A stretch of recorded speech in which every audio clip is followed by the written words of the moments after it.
Hi everyone, in this video we will be talking about the power of 2. There is a very interesting theorem which claims that each natural number can be represented in terms of the sum of different powers of 2. Let's just write the notation for this theorem and then start to prove it. And also we will be using a special method called mathematical induction in this video.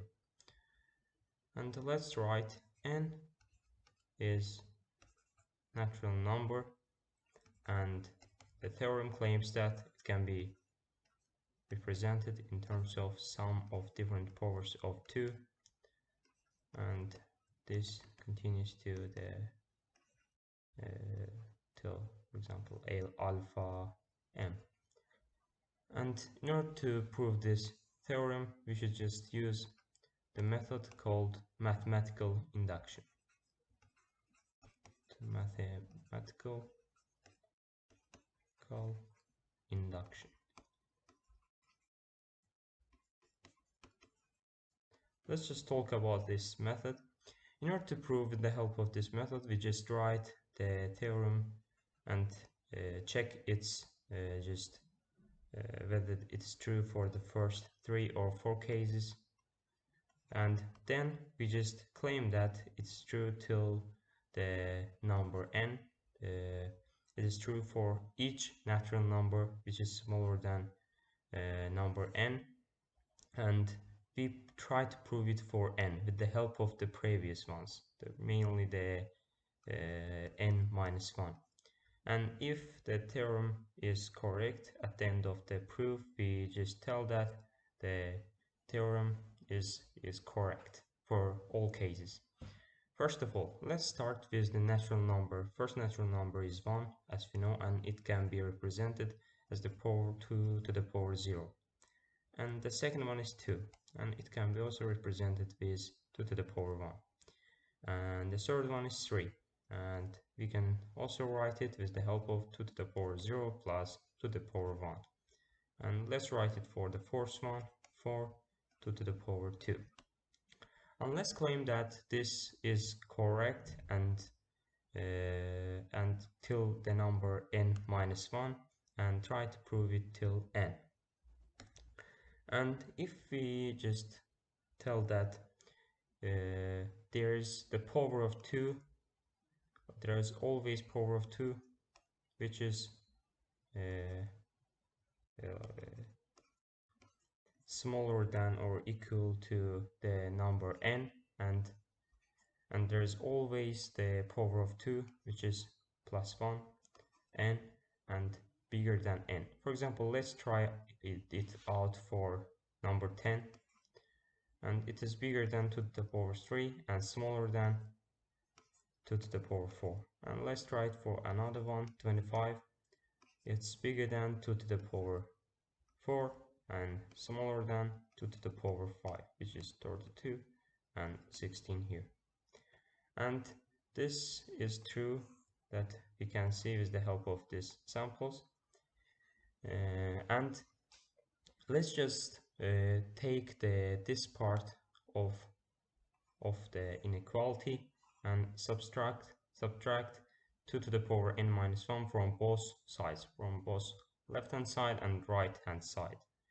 N minus 2 to the power n minus 1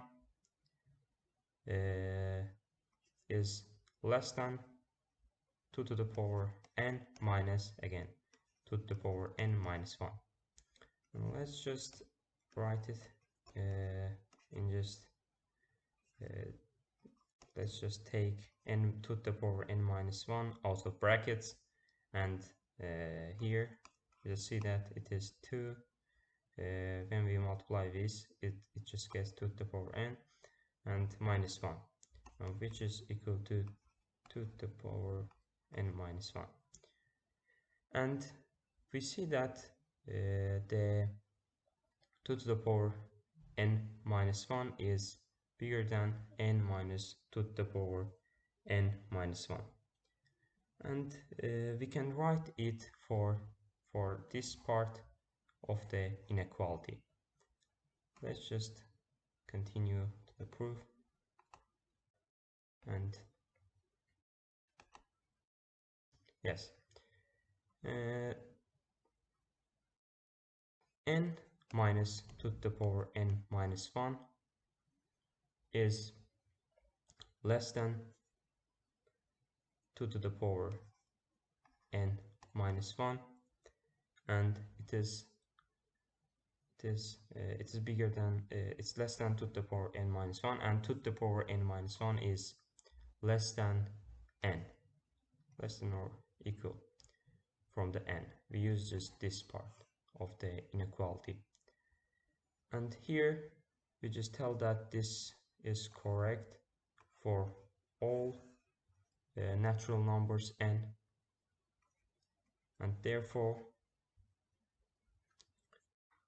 we can write that n minus 2 to the power n minus 1 is equal to, in terms of powers of 2, alpha 2, and it continues to 2 to the power, for example, alpha n. And if we write that n is equal to 2 to the power alpha 1 plus 2 to the power alpha 2, and it continues this way till the 2 to the power alpha n, and we just change the side of this term here, plus 2 to the power n minus 1. We could write it for our number n minus 2 to the power n minus 1 because we had claimed at the beginning of the proof that because of the usage of mathematical induction method, we claim that each number which is less than n, this theorem is correct, and the n minus 2 to the power n minus 1 is less than number n, and therefore we can represent it with in terms of alpha 1, alpha 2, alpha n, which are the powers of 2 and their sum. And when we write this equality and change the side of this negative term, we get it for number n, which was our target, and we were trying to find the representation of this number in terms of powers of 2, and we get that if we just add up some term at the end, we get our number n. And using the previous number, which is smaller than n, we could prove that each natural number can be represented in terms of sum of powers of 2. And this is the end of video. If you liked, please comment, subscribe, and share the video.